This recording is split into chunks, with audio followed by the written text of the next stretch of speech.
Hi everyone, welcome back to my channel.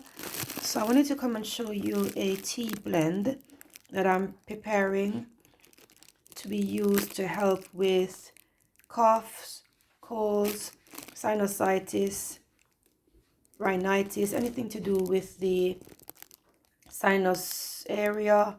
And also if you have like a lingering cough, then this blend has been useful for me in the past. I just wanted to come and share it with you. So in here we have a mixture or a blend of different herbs. I don't know if you can actually figure out or see which one of them. Maybe you can identify any of them.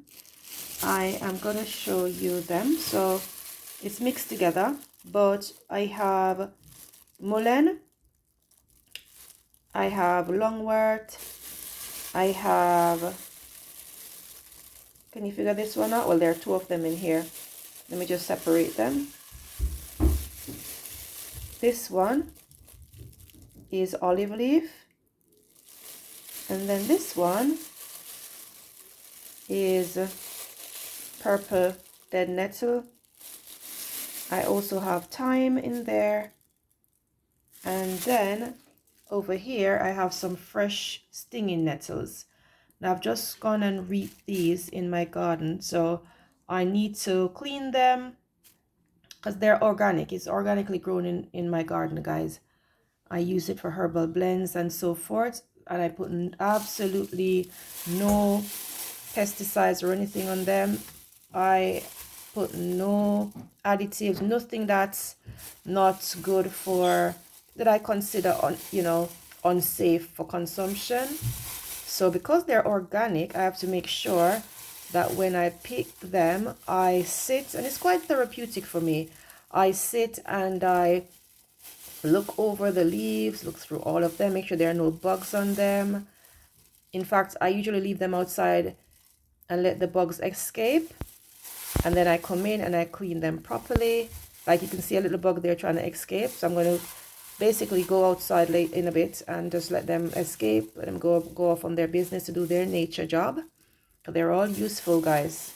As pesky as they are useful to the ecosystem. They're useful to our garden, and we need to, let them be. Just when we're preparing our herbal teas, we don't want them in there. But so yeah, so that's stinging nettle. So I've got all of these herbs ready. I'm going to finish cleaning these off, and I'm going to add it to the blend as well. And then I'm going to sweeten it a little bit with some manuka honey. Manuka honey is great for the immune system. This one I got at Aldi, and the MGO is 100. They've got higher valued ones, but this is the one I bought. This is the one that works as well for me. And in case of some you wanted to know some benefits of these, guys, and what it's used for, as I said before, I use it for sinusitis, I use it for rhinitis, hay fever, coughs and colds, runny nose, asthma symptoms, and so forth. Now, this is not medical advice. I'm not a doctor. I'm just sharing with you what I use for myself, my family, and what I suggest to some of my friends as well who have used them and they have worked for them. And so this tea blend has been a staple in my home. Every year, whenever we come up on the cold and flu season, I use it, and it is absolutely amazing. So just coming to share it with you, and I hope it helps you. Just as for a bit of information, if you wanted to know, mullein is great. It's an expectorant.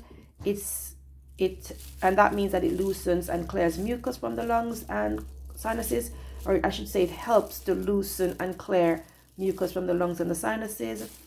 Anti-inflammatory as well, which means that it helps to reduce inflammation in the respiratory tract, in the sinuses and bronchial tubes.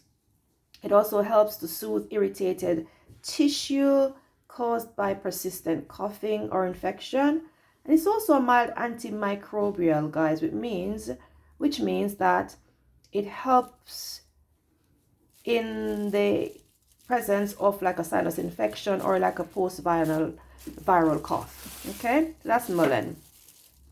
And then we have the olive leaf. So with the olive leaf, it's great for immune support, right? And that also helps if you have respiratory illnesses going on, right? Because what happens is the olive leaf has a compound in it called oleuropein. And the oleuropein, what that does, it helps to boost the body, so the body is able to actually fight the sinus infection or the cough or the cold that you're having. Okay, because it has antiviral and antibacterial properties as well. As I said, it boosts the immune system. It's anti-inflammatory, which helps to reduce infection in the sinus tissues, your bronchial passage. It eases pressures and swelling and pain in the sinus area as well. It's usually useful when sinuses or coughing is due to like an immune overreaction or like a chronic irritation. That's what the olive leaf within this blend actually does, the olive leaf. Okay, and it also has mucolytic powers, which means that it helps to break up mucus, and also it has a strong expectorant. It has an expectorant property, which helps it to get rid of excess mucus. The expectorant property of the olive leaf is not as strong as the mullein, but it helps to support the mullein as the mullein does its expectorant job. So they all work in synergy, they work hand in hand, okay? Then we have the purple nettle. Remember I said this is the purple nettle, purple dead nettle. That's it. Now that one has anti-inflammatory benefits, mild antihistamine properties. And these mild antihistamine properties I told you earlier in a previous video. If you go and check my YouTube at Africari Naturals, or check our TikTok at Africari Naturals, or Instagram at Afrocari Naturals. The purple dead nettle helps with spring allergies. It also helps with asthma flare-ups that are relating to like pollen or environmental irritation. So that's the purple dead nettle. Okay. And then we have the stinging nettle. The stinging nettle has the similar properties to the purple dead nettle. We add it to it, or I add it to it, because it's also mucus modulating. It helps to boost the immune system. It helps to reduce histamine and inflammatory, and it helps to reduce histamine and other inflammatory responses. And it also helps to relax the bronchial passage as well, which is important for people with mild asthma. So you see, we have a mixture of herbs that helps to deal with the same conditions, and they all work in synergy. Okay, there's also thyme in this, and thyme is an antiviral, antibacterial herb and spice that can be added to the tea as well to help to get the mucus out.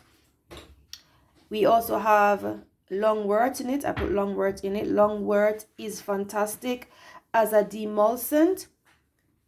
It is traditionally used, or was traditionally used, to actually shorten the length of coughs and colds. So though it was traditionally used, it's still useful today. It hasn't stopped working. The plant is still here. And so lungwort is fantastic as a mild expectorant, which helps to loosen and expel mucus. It's also great as an anti-inflammatory. It also helps with it's also a mild astringent, which helps to tone and tighten inflamed or swollen respiratory tissues. It helps to reduce excess mucus in some cases of post-nasal drip or a wet cough. So that's why I add lungwort to this blend. So there we go. So all I'm going to do is I am going to boil some water up, let it steep in the water for 15 to 20 minutes. I'm going to leave them to cool down, leave the mixture to cool down. Then I'm going to strain it and add a teaspoon of honey just to sweeten it a little bit. And that's going to be it. Super for coughs, colds, sinusitis, hay fever symptoms. That is useful for it. I've been using it for some years now, and it helps So if you want to try it, give it a go. And if you have any questions, let me know. Something else I need to tell you guys, with the mullein, if you're familiar with using mullein, you know that mullein has some little tiny hairs on it. The hairs are actually quite good. It helps with clearing the lungs, you know, as you cough up everything. But it can be irritating to some people. You know, like when you're drinking your tea and you have small bits of hairs getting stuck in your throat, that could cause you to just cough, you know. Even though it's useful, if you can manage it, then do have it with it. But if not, do strain it very well in a cheesecloth, because you want to get, if you want to get rid of those little tiny hairs that could irritate your throat as you're drinking. But as I said, if you're able to have it, do, because it does help. But of course, not many people can tolerate having the tiny hairs passing through their throat as they're drinking it. So if you're one of those people, strain it properly with a cheesecloth, just to make sure that you get rid of the tiny hairs. But hope it will help. Hope this video has been useful to you. And as I said, if you have any questions, let me know in the comments box, and see you again soon. Bye for now.